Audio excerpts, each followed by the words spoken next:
ഓവിറാപ്റ്ററിന്റെ ഒരു കൂട്ടം തുറസ്സായ സമതലത്തിലൂടെ പാഞ്ഞു പോകുന്നു. ഏകദേശം 2 മീറ്റർ നീളമുള്ള ഈ ദിനോസറുകൾക്ക് തിളക്കമുള്ള നിറമുള്ള തൂവലുകളുണ്ട്.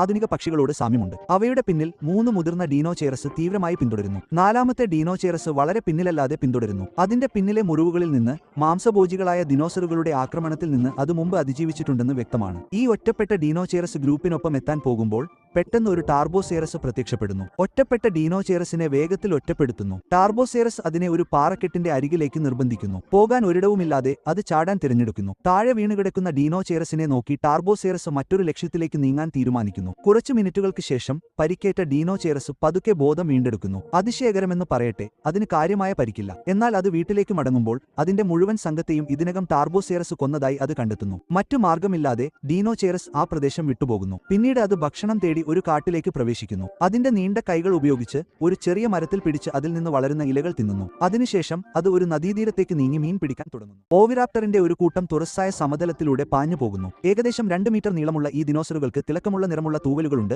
ആധുനിക പക്ഷികളോട് സാമ്യമുണ്ട്. അവയുടെ പിന്നിൽ 3 മുതിർന്ന ഡീനോചേറസ് തീവ്രമായി പിന്തുടരുന്നു. നാലാമത്തെ ഡീനോചേറസ് വളരെ പിന്നിലല്ലാതെ പിന്തുടരുന്നു. അതിന്റെ പിന്നിലെ മുറിവുകളിൽ നിന്ന് മാംസഭോജികളായ ദിനോസറുകളുടെ ആക്രമണത്തിൽ നിന്ന് അത് മുമ്പ് അതിജീവിച്ചിട്ടുണ്ടെന്ന് വ്യക്തമാണ്. ഈ ഒറ്റപ്പെട്ട ഡീനോചേറസ് ഗ്രൂപ്പിനൊപ്പം എത്താൻ പോകുമ്പോൾ പെട്ടെന്ന് ഒരു ടാർബോസേറസ് പ്രത്യക്ഷപ്പെടുന്നു. ഒറ്റപ്പെട്ട ഡീനോചേറസിനെ വേഗത്തിൽ ഒറ്റപ്പെടുത്തുന്നു. ടാർബോസേറസ് അതിനെ ഒരു പാറക്കെട്ടിന്റെ അരികിലേക്ക് നിർബന്ധിക്കുന്നു. പോകാൻ ഒരിടവുമില്ലാതെ അത് ചാടാൻ തിരഞ്ഞെടുക്കുന്നു. താഴെ വീണുകിടക്കുന്ന ഡീനോചേറസിനെ നോക്കി ടാർബോസേറസ് മറ്റൊരു ലക്ഷ്യത്തിലേക്ക് നീങ്ങാൻ തീരുമാനിക്കുന്നു. കുറച്ചു മിനിറ്റുകൾക്ക് ശേഷം പരിക്കേറ്റ ഡീനോചേറസ് പതുക്കെ ബോധം വീണ്ടെടുക്കുന്നു. അതിശയകരമെന്ന് പറയട്ടെ, അതിന് കാര്യമായ പരിക്കില്ല. എന്നാൽ അത് വീട്ടിലേക്ക് മടങ്ങുമ്പോൾ അതിന്റെ മുഴുവൻ സംഘത്തെയും ഇതിനകം ടാർബോസേറസ് കൊന്നതായി അത് കണ്ടെത്തുന്നു. മറ്റു മാർഗമില്ലാതെ ഡീനോചേറസ് ആ പ്രദേശം വിട്ടുപോകുന്നു. പിന്നീട് അത് ഭക്ഷണം തേടി ഒരു കാട്ടിലേക്ക് പ്രവേശിക്കുന്നു. അതിന്റെ നീണ്ട കൈകൾ ഉപയോഗിച്ച് ഒരു ചെറിയ മരത്തിൽ പിടിച്ച് അതിൽ നിന്ന് വളരുന്ന ഇലകൾ തിന്നുന്നു. അതിനുശേഷം അത് ഒരു നദീതീരത്തേക്ക് നീങ്ങി മീൻ പിടിക്കാൻ തുടങ്ങുന്നു.